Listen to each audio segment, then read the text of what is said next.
ChatGPT Plus is free for college students through May. Here's the thing. You've got a lot to do between now and then. Studying for finals, writing papers, trying to keep your life on track, and ChatGPT can help with all of it. It can quiz you for your econ exam, make a study guide from your French notes, plan out your meals and study breaks. It can get really specific on how you like to learn. It can even help you come up with ways to stop procrastinating. So from now until summer break, take advantage of all the ways ChatGPT can make your life easier. Restrictions apply. The NBA playoffs are here, and I'm getting my bets in on FanDuel. Talk to me, Chuck GPT. What do you know? All sorts of interesting stuff, even Charles Barkley's greatest fear. Hey, nobody needs to know that. New customers bet $5 to get $200 in bonus bets if you win. FanDuel, America's #1 sportsbook. 21 plus and present in select states. Must be first online real money wager. $5 deposit required. Bonus issued is non-withdrawable bonus bets that expires 7 days after receipt. Restrictions apply. See full terms at FanDuel.com/sportsbook. Gambling problem? Call 1-800-GAMBLER.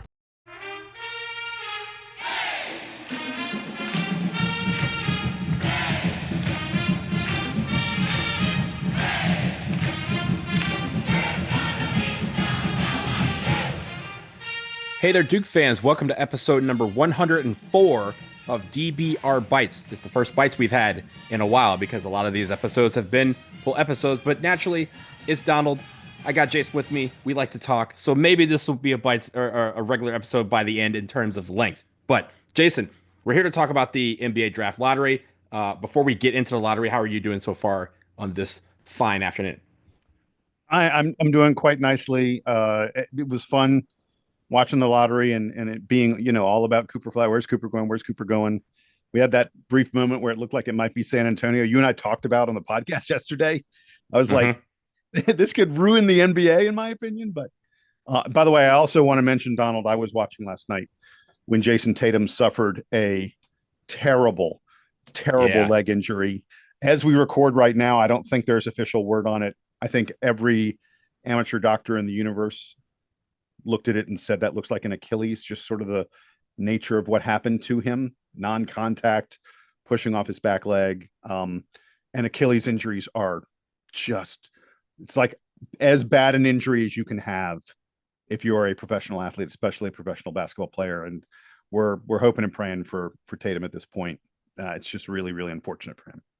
Yeah, I was watching that live, and like you said, amateur doctor here, but I know an Achilles pop when I see one. And unfortunately, that's what that looked like. Of course, we don't have, definitive word.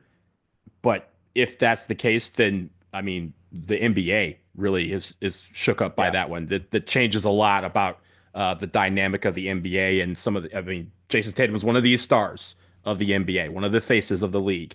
So for him to be down for any extended period of time is awful for him, but it is awful for the Celtics and for the NBA and fans in general. We hope he progresses fine, and I hope the diagnosis is not as serious as we just made it out to be. But unfortunately, we also have to keep it real and know what we saw last night, and that was very bad. But the future was also on display right before that in the NBA Draft Lottery. Jason, you mentioned the Brotherhood. There was a lot of Dukies representing at the NBA Draft Lottery. We had Jared McCain, who was representing the 76ers. He had Elton Brand, who's in the front office. He was at the GM's table. I don't know what you guys call him at the Draft Lottery, but he was at that table. Zion Williamson, of course, #1 pick from 2019, was representing the New Orleans Pelicans. And front and center together, three guys who will hear their name called next month at the NBA Draft: Cooper Flagg, Con Knipple, and Kama Malic were sitting. We're in very nice, elegant suits that looked like they were nice little casual suits for the occasion. We had the whole talk yesterday, Jason, about who we thought was going to get the #1 pick. And ladies and gentlemen, we did not think the Dallas Mavericks with 1.8% odds, the fourth lowest odds ever to get the #1 pick. They have the #1 pick. They will be drafting Cooper Flagg. They actually just announced a few minutes ago, don't call us about any trades. We will be drafting Cooper Flagg, and that will be that. So we will talk about that in a second. But Jason, let me get through just the order of the draft lottery as it came out last night. The Dallas Mavericks #1, San Antonio Spurs, who you and I picked as that. I told you that conspiracy theory almost paid off. San Antonio Spurs were #2. The 76ers were #3. The fourth pick will be the Charlotte Hornets. Utah Jazz #5. My Washington Wizards, or at least my local team here, were at #6. You have the Pelicans at 7, the Nets at 8, the Raptors at 9, and the Houston Rockets wrap up at the 10 spot. Okay, the final 4 picks: Portland Trail Blazers, Chicago Bulls, Atlanta Hawks, and once again, via the Atlanta Hawks, the San Antonio Spurs will draft 14. So they got 2 picks inside the lottery at number 2 and number 14. Jason, let's focus on the top pick because we know where Cooper Flagg is going. And now I know sound bites are not sworn testimony, but it appears that Cooper Flagg is Dallas bound. My dad was laughing last night at the fact that he gets to watch 82 more games a year of Cooper Flagg down in Big D. But he joins a healthy brotherhood there in Kyrie Irving and Derek Lively. You also have Klay Thompson and, of course, Anthony Davis. And you think about that starting 5. And I know some Dallas fans were very torn last night at being happy over the fact that they're getting Cooper Flagg and very upset that Nico Harrison somehow won after everything that he did to try and sacrificial land the franchise by trading away Luka Doncic. So they end up with the number 1 pick at Cooper Flagg. What do you think about it? First of all, I think it's a very interesting spot for Cooper to land in because, as a team that had lower odds, Dallas is a better team. They have some decent pieces they can surround Cooper with, and I think a defensive front court of Cooper Flagg, Anthony Davis, and Derek Lively. Derek Lively shares that center spot with Daniel Gafford. But Lively plays a pretty good bit, and as a young guy who's getting better and better, is going to play more and more, especially when he's not hurt. You put those 3 guys together, that is a hell of a defense, at least on the front line, and defense wins championships. Dallas has a lot they need to work on still, and Kyrie Irving injured his ACL, and Kyrie's not going to be with them for probably at least for the beginning of the season, and maybe not till mid-season, if not even longer. Probably like January or so. Yeah. So Dallas has some real issues in the backcourt they have to deal with, but I like it for Cooper. It's a franchise, despite the fact that they very foolishly got rid of Luka Doncic. It's a franchise that has a good reputation. Now, granted, a lot of that is old ownership and old management, but it's not one of these places that you feel like it's cursed. Mm-hmm. It's not one of these franchises where the people who are running it seem incompetent, despite a Luka Doncic trade that a lot of people think was a bad trade. I actually think that this is a pretty nice landing spot for Cooper. It's a team that is very, has a passionate fan base, and it's a passionate fan base that lost the guy that they loved, the guy that they wanted to root for. And now comes along Cooper Flagg, be the new face of the franchise, the face of their future. And I think they will really embrace that. It's a good sized market. It's a team that has a long history of success in the playoffs. I think there are a lot of bad places Cooper could have ended up. This is, about the least bad of the bad ones. It was actually, I was surprised they got it. I think everyone was shocked at that. And then the conspiracy theories came out about, of course, naturally, wait, because there is a pattern of teams trading away their best player, a superstar. It's actually Anthony Davis has actually been a part of it twice. Pelicans trade him away. They get Zion Williamson. So I laugh at those because it's mainly in this case, a lot of people are laughing because Nico Harrison ended up getting, kind of bailed out by this particular draft, ending up going his way.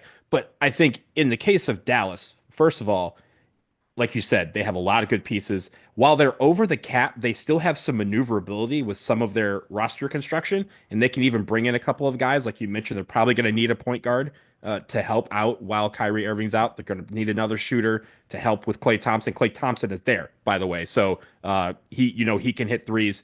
And as we mentioned yesterday, you need guys who play defense. You want guys who can hit threes to surround around Cooper Flagg because that'll allow him to cook.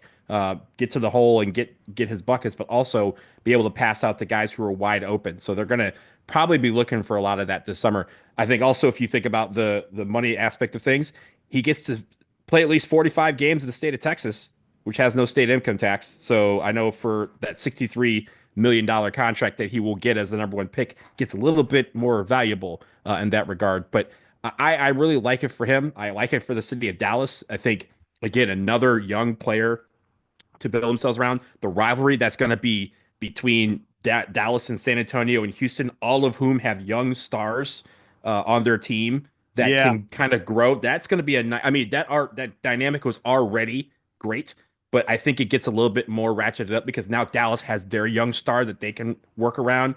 San Antonio obviously has Wemby.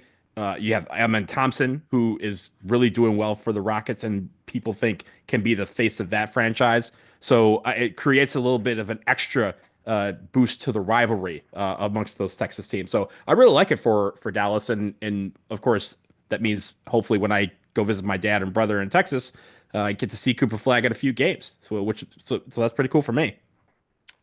Yeah. I mean, as I said earlier, the lottery could have gone really badly for Cooper Flagg, and I'm thrilled that it didn't.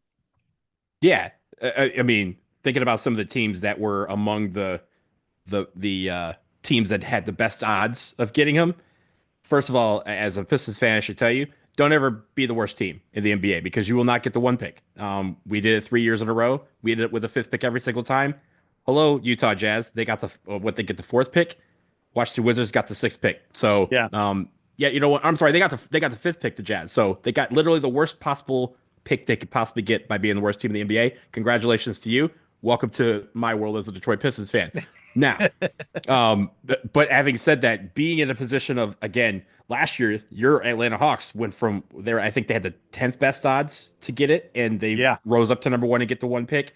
Now, number 11, Dallas gets up the number 1 pick. So it's about getting in that play-in game, Jason. You get just good enough to be not in the playoffs, and then maybe you get a better shot at making your team to where you can get back to really being contenders for the NBA Finals.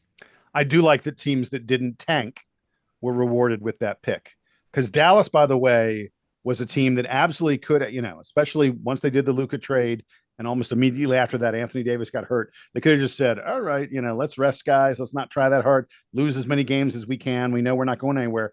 Instead, they went out. I want to say they won like 15 of their last 20 or something. Dallas was playing really good ball down the stretch. They were trying, and then the players turned it around. I will say, as someone who watched a lot of Mavericks ball, they tried to tank once that happened for a good 2 months. Anyone in Dallas will tell you that the fire Nico chants were not going when they were on their 15-game winning streak. Let's put it that way.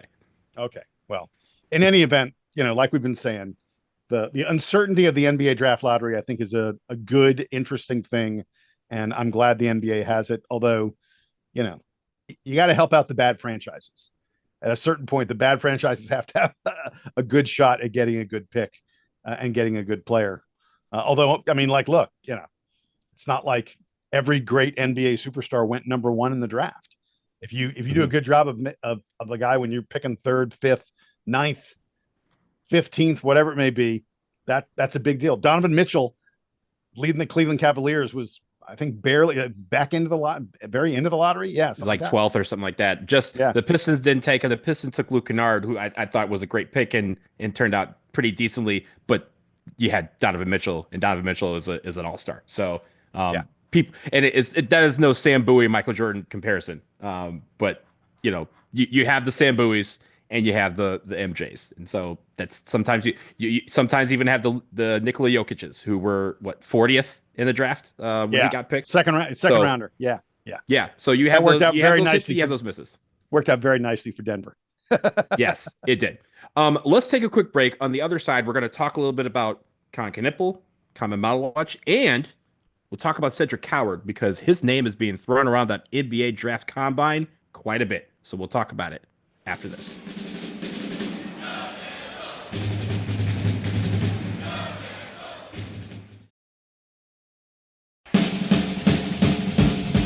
Make this your best season yet with nutritious 2-minute meals from Factor.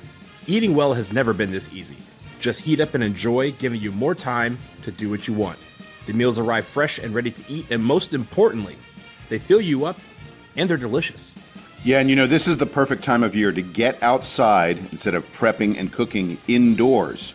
Factor powers your day with satisfying breakfasts, on-the-go lunches, premium dinners, and guilt-free snacks and desserts. With 45 weekly menu options, you can pick gourmet meals that fit your goals. It's easy to savor more this spring. Factor meals pack in the flavor with none of the fuss.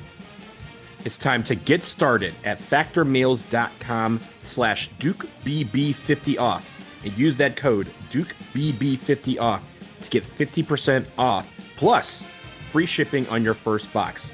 That's code DukeBB50off at factormeals.com for 50% off plus free shipping.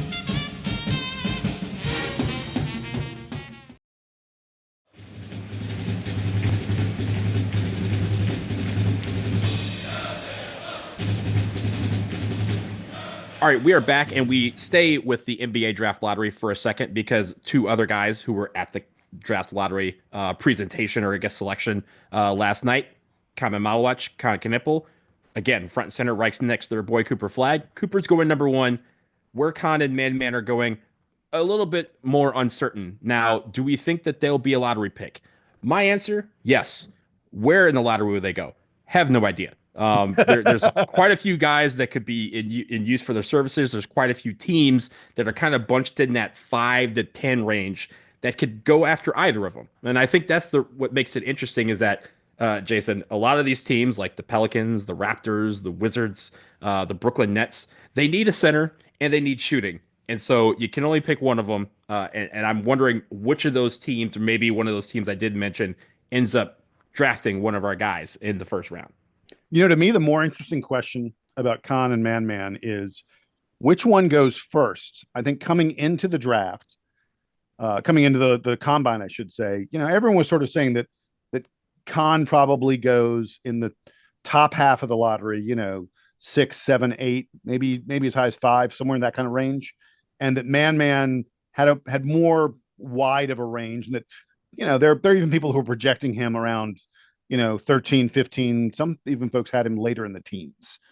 I actually think that some of the numbers we're getting, you know, measurements and things like that, look really good for Man. And so I kind of wonder if maybe Man stock has elevated ahead of Khan. Although you know, like you say, they're teams that need both of those things. I think a center like Man is a team need kind of thing more than a great wing creator shooter like Khan. You can plug a guy like Khan into any team in the league. There's no team that's like, we've got plenty of shooting, we've got plenty of creation, we don't need any more. That's just that team does not exist. On the other hand, there are some teams where they would go, you know, we don't need another center, another rim protector. You know, Dallas would be a great example. If Dallas had stayed, you know, around 8 or 8, 10, you know, where they were, and Man was still on the board, you would go, well, Man doesn't make sense with Daniel Gafford and Derek Lively. There's just no need for them to go get another big man unless they had a rating on Man where they thought this is the third best player in the draft and we're drafting 10th. We just have to take him. So again, you know, my sort of question, my sort of thing I'm wondering now is which one goes first? And I think there's a possibility, at least, that Man, based on that 9'6" standing reach, may have elevated himself. Get it? Elevated to perhaps being in there for a higher spot in the lottery. I think in the case, maybe not in the case of Khan so much. I think Khan is going to be gone by the 9th pick. I think the 9th pick I said was Toronto. I think he's gone by then. And Man, funny enough, we talked about the situation with his work visa when he declared for the draft. Funny enough, we mentioned that the one team that was probably out on him was the Toronto Raptors. Almost every mock that I've seen so far has not been ashamed to say the Raptors really covet Man, and that if it fell to him that they would probably take him as of right now. Of course, there's a lot of things that can happen between now and next month, but I think the one thing that teams are learning now is, one, defense is key. And of course, you know, Man, his defensive rim protection is something to behold, and teams really want that. And I think even what we saw this year would extrapolate even further once you get to the NBA because of how open it is. He's going to have a lot of opportunity to send balls the other way. I think the other thing about Man is that he has the upside, and everyone in the NBA kind of knows him because he came from that NBA Africa development program in the BAL. So he has a lot of connections with some of these teams, and I think a lot of these teams had their eye on him. And now that they've seen some of the offensive rawness develop into some, really good skills, he's the upside is even there. So I could see him coming off the board pretty early on, and Khan too, only because I think Khan, as I've mentioned before, I think Khan is probably still one of the best shooters in the top half of this draft, and everybody needs shooting. Washington Wizards, hello, you need shooting. Get call up Khan, see what he can do. So I'm looking forward to seeing where both of these guys end up. And we should note that, like, literally right now, while we are talking, while we are recording, some of these guys, I believe Khan is one of them, are going through all these shooting drills that the NBA is. Today is like the shooting drill day. We've already seen Cooper Flagg go through it at the combine. By the way, unlike in some past years, everyone must do it. It used to be that the very, very top picks would opt out of some of these shooting drills and the agility drills and the such. And that's not the case anymore. The new collective bargaining agreement from the NBA says that everyone, I mean, like, look, if you want to go, everyone who's invited to the combine, yeah, right, everyone, yes, the 70 or so guys who are invited to the combine. Look, I'm not saying if Cooper Flagg wanted to say, "Oh, my ankle's hurt, and I can't take part in this stuff," they wouldn't force him to do it. But no one wants to get that reputation, being a guy who dodges. So everyone's doing it now, and we're getting numbers on Cooper Flagg and Ace Bailey and Dylan Hart, all the guys who are going to be at the top of the draft. And we're getting numbers on guys who are second round picks, in all likelihood, guys like perhaps Tyrese Proctor and the such. And as long as we're talking about all this, Donald. Wait, real quick before you go, because I know we want to talk about Cedric Coward. I just want to go real quickly because you mentioned Cooper Flagg. Jog my memory of something that I wanted to say in the top half of the show. All of the different mocks, the mock photos of him in a uniform, I'll say number 2. First of all, that's very disrespectful to Derek Lively. Derek Lively wears number 2. But I will say, for those of you who have followed Cooper Flagg his entire career, number 32 is available in Dallas. And so I would not be surprised if it's Cooper Flagg returning to his high school number of number 32 when he gets to Dallas. So just throwing that out there for those of you like me who might be scouting some future jersey purchases. Okay, now let's move on to Cedric Coward, because Jason, as you were about to mention, he has had a hell of a couple days. His name has been on social media quite a bit. And if you're a Duke fan, you're kind of like, everybody shut up. Let him come back. But it doesn't seem like that's going to happen, Jason. Yeah, look, we're not talking about any inside information here. The inside information on Cedric Coward is he was going to go to the combine. He was going to see how things went with his measurables, with his workouts, all the other kind of stuff. He was going to see what feedback he got from NBA GMs and scouts, and then he was going to make a decision, Duke or the NBA. The bad news, Donald, is his workouts have been unbelievable so far. First of all, his measurables were like ridiculous. He had like the 4th or 5th biggest like wingspan to the ratio, height to wing the ratio of like height to wingspan, whatever that ratio is that says you're long. He is ridiculously long. And the NBA loves long because long translates into good defense. And he already has a reputation as a good defender. And then he went out there today for the shooting drills. And in a couple of these drills, now, not everyone's done. Con Knipple hasn't gone yet. Not everyone is finished. Not all the numbers have been reported. None of it's finalized. But at least initially, with 40 or so of the 70 players done, Cedric Coward has the best three-point shooting percentage of anybody. At least at this one specific, the NBA star drill, which is sort of their most sophisticated three-point shooting drill. You don't stand in one place, you have to move around in the star drill. And Cedric Coward, tied with a couple other guys, has the best three-point shooting number from that drill. So great measurables, goes out and crushes it at the shooting drills. Did the vertical leap, had the 5th best vertical leap of anybody. So athletic, long, great shooter. There were people who were saying, oh, is he maybe a late first rounder or a second rounder? There's now a lot of chatter that he could be moving his way up, maybe even close to the lottery. Look, we don't know. We don't know what Duke's going to say to him. We don't know what the scouts are going to say. But, man, it really feels like right now that even though Cedric Coward committed to Duke a couple of weeks ago, he is going to stay in the NBA draft. Again, no inside info. just the way it looks based on a really, really impressive NBA combine from him so far. Now, I will mention, Jason, that all the mock drafts that have come out since last night, I've looked at almost all of them, and there is no consensus on where Cedric Coward's going to be. That's true. There's a few that have him in the second round, but I will say there is consensus from The Athletic, Yahoo, and Sporting News.